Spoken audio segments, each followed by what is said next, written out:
everyone. Welcome to another episode of No Title Needed, coming to you from the beautiful Feinstein's Cabaret here at the Hotel Carmichael in Carmel, Indiana, USA. Our lovely guest today is Brent E. Marty. Lovely. He's already over here genuflecting and doing some Well, there's a camera. Are you doing some improvisational dance already? Do you, Like seated? I could. I know you. I'll be restricted You by can my do posture. Many things. But what you do is you are the for Booth Tarkington Civic Theater. Yes. Is your official title educational director? No. Or what is the official title? Director of Music and Education. Because at Civic Theater, we all do many things. Because we have to. Many hats. But it is, something that to both of those things, first of all, they intersect nicely. Yeah. In what I do, and they're passions of mine too. So Yeah, because you and this asks, What? is your passion? Exactly. And we know, I mean, obviously that is. Yeah. Because you've been doing that for a very long time. Almost 30 years. You it's coming up, the anniversary. Yeah, because you musical direct shows at Civic, you conduct sometimes, and then sometimes you don't do either of those things, but you're always in charge. You and Holly Staltz run James Stahl. Civic. Yes, Dame Staltz. I heard she was here. That's her mother, Dame Staltz. Oh, Sandra Kay. Yes, Yeah, you're right. That's her mother. Yeah, she was. Yes, we had Holly on I don't know, a few weeks ago. Yeah, she didn't tell me that it was done, and so I haven't watched it yet, but I will. You must. You must. But anyway, you guys run Junior Civic, basically, which is a great program. Yes, well established. Yeah. How old is the Junior Civic? Started in 1941, so it's basically 85 years old. Is that right? Am I doing my math right? Who knows? Yeah, old. Very well. I've been there the whole time. Just kidding. Yes, I thought. Well, Civic Theater began in 1915, so this is our 111th season that we're in, and that's saying something. Yes. Yeah, I think. No, and it's been a few places. Yes, we have been around. We are hopefully now at least semi-permanent across the street here at the Center for the Performing Arts, Yes. and happily so. Yes. But yeah, there have been basically 4 locations. I guess 5 if you want to include like Booth Tarkington's living room or something. But When they started. yeah, Yeah.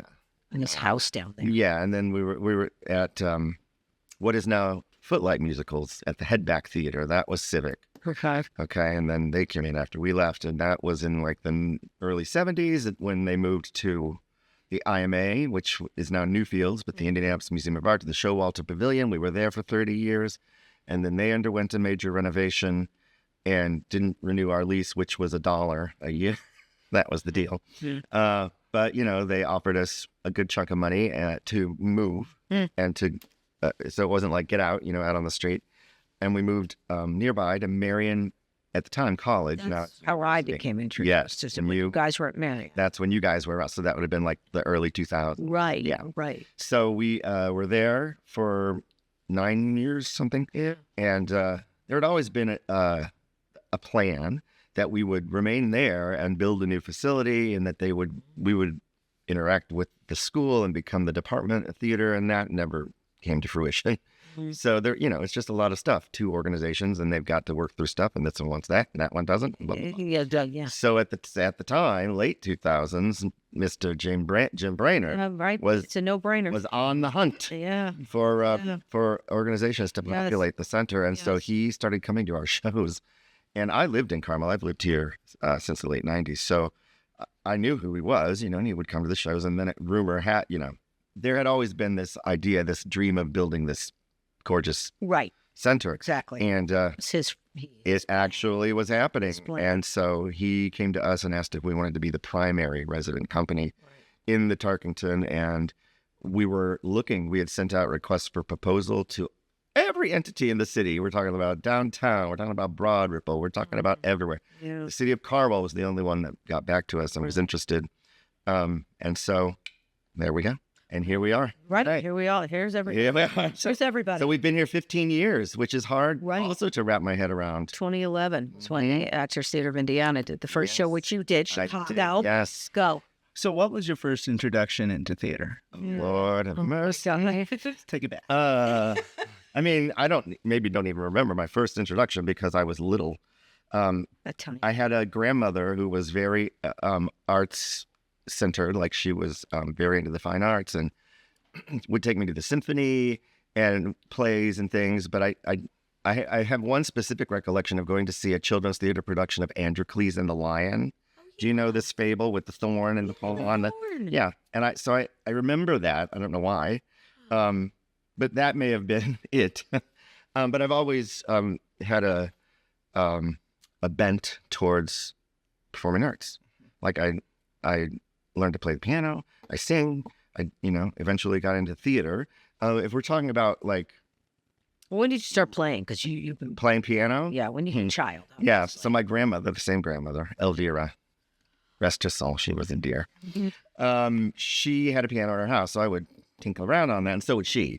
She could play like, what's that song? And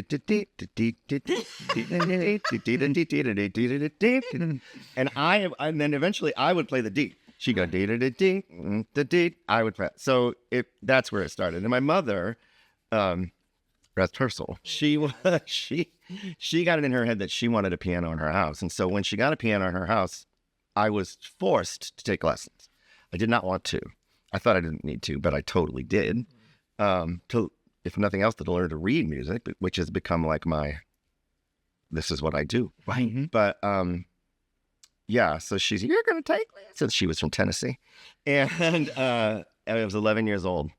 And that was that. I took all the way through high school. And then when I went to college, I actually went in as a piano minor, but quickly got into the theater as opposed to the school of music. So Ball State. Ball State, Wow. chirp, chirp. Chirp, chirp. Yes, Weren't you one of the first graduates of Ball State University, No. 1908. Of your Yeah. The Ball brothers were there with They were right there. Oh my God. Edwin They presented you with your Virginia diploma. was over there. Yes. So if you would like to know, I'll be brief. Yeah. So I went, this was late 80s. I went to college and I was voice and piano. That was what I did. I got scholarships, I had been in choir. I played for the choir in high school. So that was what I thought I was going to do. Not really knowing what I was going to do. What do you do with a singing major? Who knows? You'd probably end up teaching. But so I was in that school of music for a year. And in my freshman year, in that year, I auditioned and got cast in their production of Evita, which I knew from like the cast recording, because all through high school I had fallen in love with musical theater.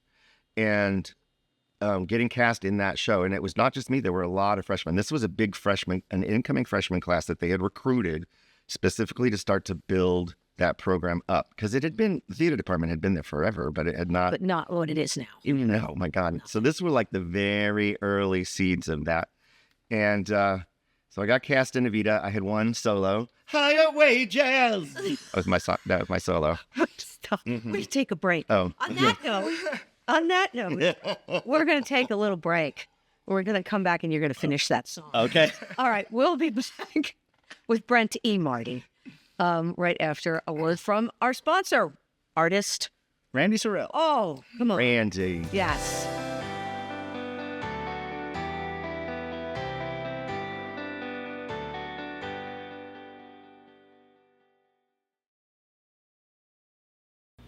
Hey everyone, we're lucky enough to have artist Randy Sorrell as our sponsor. And today, he's going to show you a few of his beautiful pieces. Check this out. Say hello to Songbook Standards.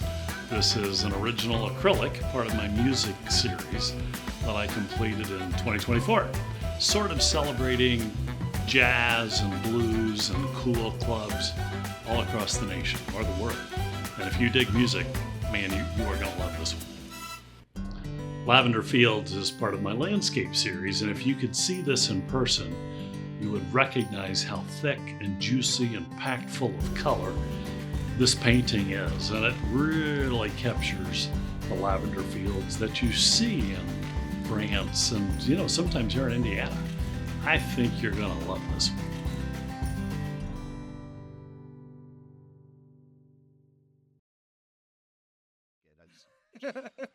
I hope we get that in there. Welcome back.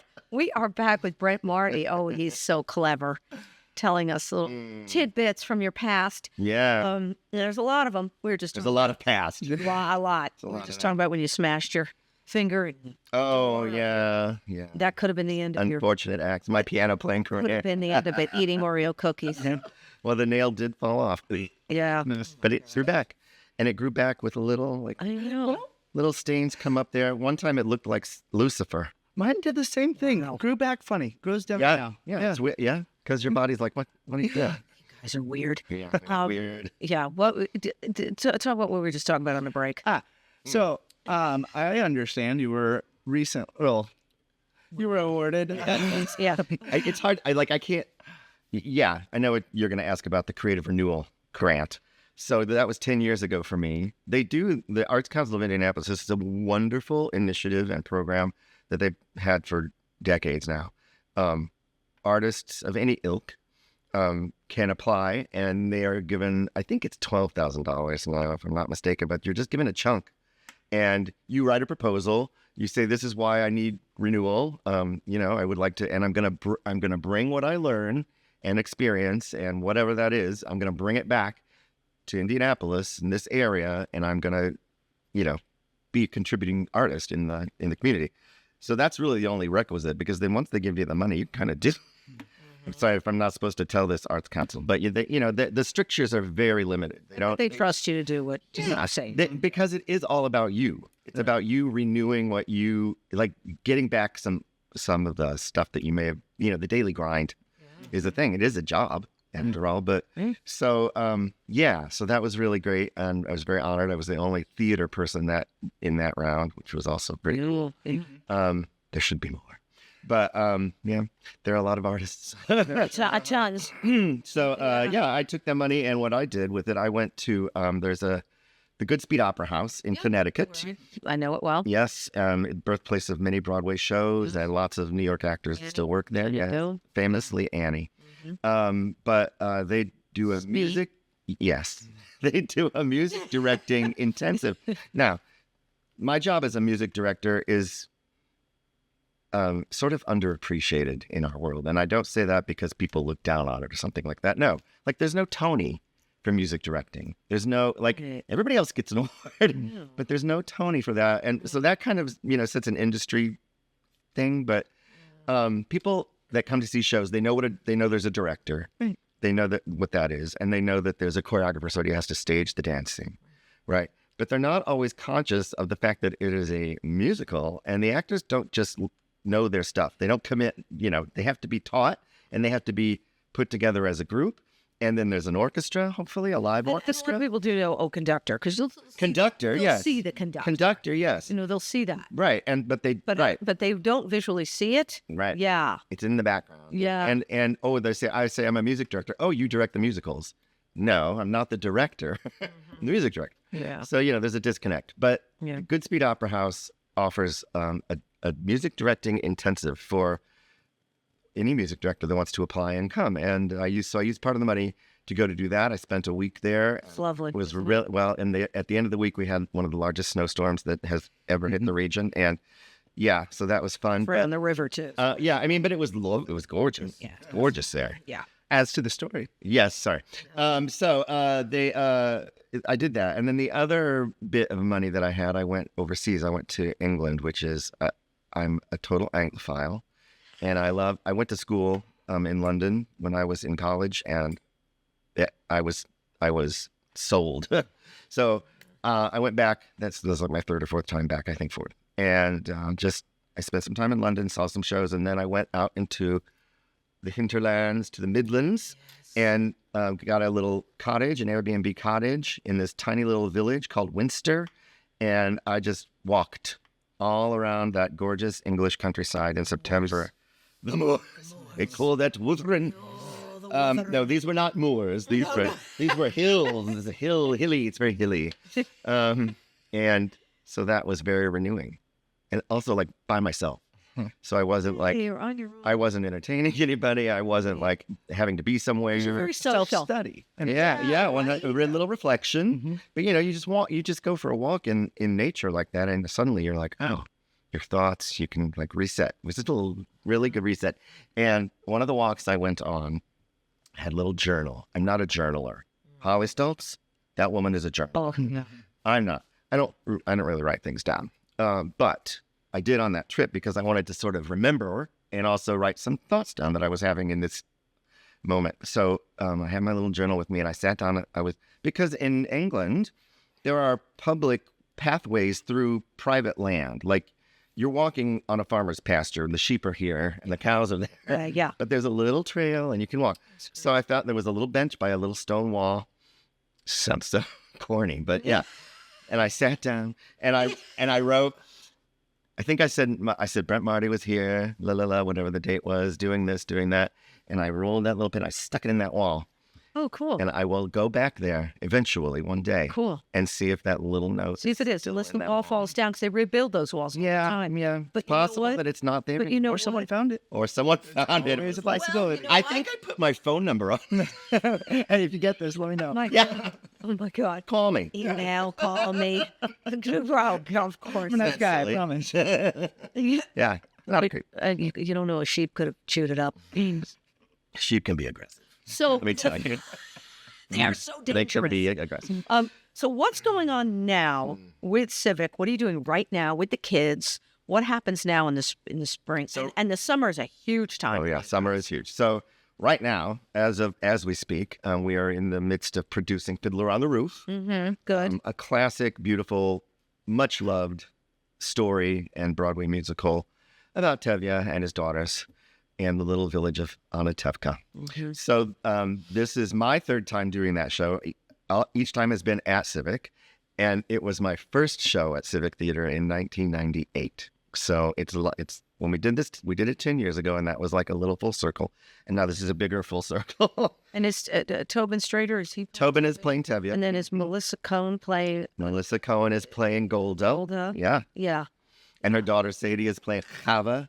My little Havala. Chavala. Oh, my God. Yeah, that'll be great. Yes, and lots of really lovely performers in the show. So everyone should come and see it. Yeah, good. It opens the last weekend in April. So you're musical Can't remember the directing exact now. date. I'm musical directing it. So yes, Musical directing. I will not be conducting this one. Okay. Right. Yeah, we have somebody for that. Okay, good. Yeah, Mike Pote, who is was a longtime band director at Carmel High School, and this will be his first time with us. But he was interested in some retirement work of this nature, and he'll be coming in. It'll be great Well, let me... with our fully professional live orchestra. Oh, yeah, absolutely. Oh, the musicians are fantastic. Very good. There's great musicians here, actually. I have one more question Okay. before we wrap this lovely time. Oh, we're already at the end? We're almost at the end. Nice. I know it, right? Tempus Fugits. I know. Oh, my God. Can't waste time. Don't waste time. Right. Hurry up. Everything's a musical reference. Of course it is. So, what do you, like, you teach these kids, you've been doing this for a pretty long time, right? A lot of kids have gone through that program, and you see how they grow and yada, yada, yada. But why do you do it? What do you personally get out of it? You know what I mean? Well, I'll say it was not something I imagined myself doing. I did not go to college to be a teacher. I was not anticipating education as a thing. I was going to be a performer. But, that's a rough business, like they'll say. So I just kind of fell into it. I started teaching for Civic. I actually got a job at Lawrence North High School in the late 90s. Ron Morgan, rest his soul, hooked me up with that. And I was their choir accompanist and assistant director for 4 years. And during that time is when I got introduced. Well, I had kind of worked off and on at Civic. Like I'd come in and play rehearsal or, because they knew about me. But yeah, so then the education part maybe grew out of the high school thing. I don't know. But the director of education at Civic was going to retire. And I had been also started teaching classes, theater classes with the kids, which again, I never thought I would be doing. And she was going to retire. And I said, you know what? I think I can do that. I think I'd rather be in charge of it than actually always in the classroom. But so that's how it happened. And so that was in 2002 when I went into that position. And then they married the two things together, music and education. And what do I get out of it? Well, like you said, so many kids have gone through, and now I get the joy and benefit of seeing those kids who have gone through succeeding with what we taught, using what we taught them. And that doesn't necessarily mean they're like on Broadway, although some are. Yeah. Doesn't even mean they're in the business. Not in the business. They can be, they could be a lawyer, they could be a doctor, they could be whatever. It could be I don't even know what, but Anything. they've learned these life skills and they're good people. That's always the hope. You're teaching these kids and you hope that they're just going to turn out to be good human beings. That's inherent to theater in a way because of the collaboration that takes place. You have to get along with people. You learn teamwork. You have to be able to cooperate and come to decisions together that may not be, that you may have, an argument against. But it is always about working together and then telling these stories that are human stories. So that's what I get out of it, is seeing those kids take those lessons and turn them into whatever they do in life and have. Yeah. The power of the arts. 100%. Boo! Well, Zabadoo, we have to wrap it up. Wrap it up. Before we go into some musical. That's some sort of Exactly. vignette. I start dancing. Tableau. Dancing on the table. Right. I think you got kicked out of here for that. Yeah, well, more than once. And thanks for joining us. It's my pleasure. Thank Marty. you. You doing Cheers. So should we all cheers? We're not going to clink because it's common. Oh, come on. Then we. Oh no. I feel like we're missing something. All right. And we're gonna drink.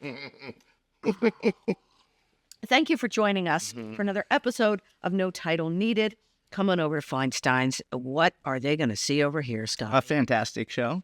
And potentially some great mixologists. Yes. Yes. There's a wide variety going on every night, and it's a really beautiful venue. Come on over to the Hotel Carmichael. Do yourself a favor. Come on over, see a show. Yeah, exactly. Have a great cocktail, a little nosh.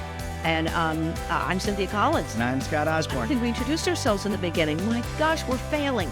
But I should have asked. Thanks a lot, Brent. We'll see you next time. Okay.